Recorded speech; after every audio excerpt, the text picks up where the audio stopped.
two Republican senators have started what may be the beginnings of a civil war within the Republican Party over the struggle to repeal Obamacare. After the Republican-led House of Representatives barely managed to pass their American Health Care Act, also known as Trumpcare, to replace Obamacare, the action has switched over to the Senate. For the bill to become law, both houses of Congress need to pass the same legislation. Given the rejection of the first version of Trumpcare, and the fact that the revised version of the bill was rushed through the House without an analysis by the nonpartisan Congressional Budget Office, the more deliberative Senate decided to take a different approach to health care reform. Despite President Trump's and their House colleagues' premature victory dance, progressives were cautiously optimistic when it was announced that the Senate would draft their own version of health care legislation from scratch rather than use the House bill as the foundation. The possibility that the Senate could come up with a bill that would eliminate the worst failings of the AHCA in regards to its refusal to protect people with pre-existing conditions and causing people to lose affordable coverage remains a desperate hope for the Democrats.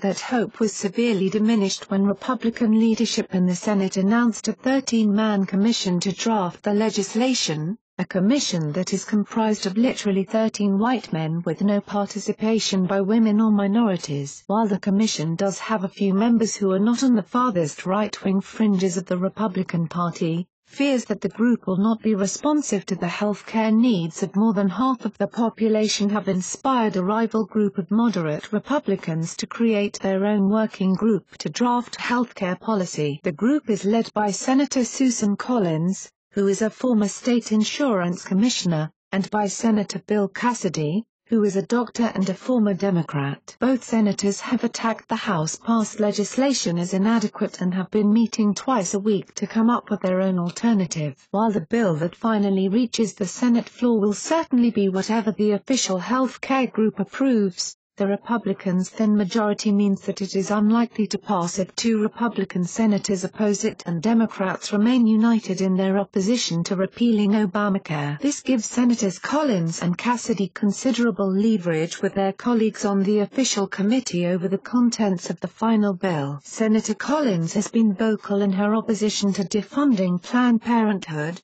and Senator Cassidy has said that any health care bill would need to pass the Jimmy Kimmel test to make certain that any child born with health issues would get the care that they need. The approach that the two rogue Republicans want to take differs greatly from the main committee, who are only concerned with reducing the costs of Medicaid to fund tax cuts for the rich. In contrast, Collins and Cassidy's plan would keep the taxes from the Obamacare program funding Medicaid, but allow states to opt out of Obamacare and design their own healthcare systems while receiving the same amount of federal funding. Meanwhile, with Trump too busy with fending off the investigation of his collusion with Russia to learn the intricacies of health policy, the Senate Republicans shouldn't expect any presidential leadership to help them bridge their internal divisions. It may be the start of a civil war over healthcare in the Republican Party, but at least for now it means that Obamacare will remain intact until they overcome their differences. Share this on Facebook and Twitter and let us know what else you think. And don't forget to help support us by subscribing and clicking on the PayPal link down below. Let the world know your thoughts on this. Occupy Democrats helped contribute to this report. It's News Exposed signing off.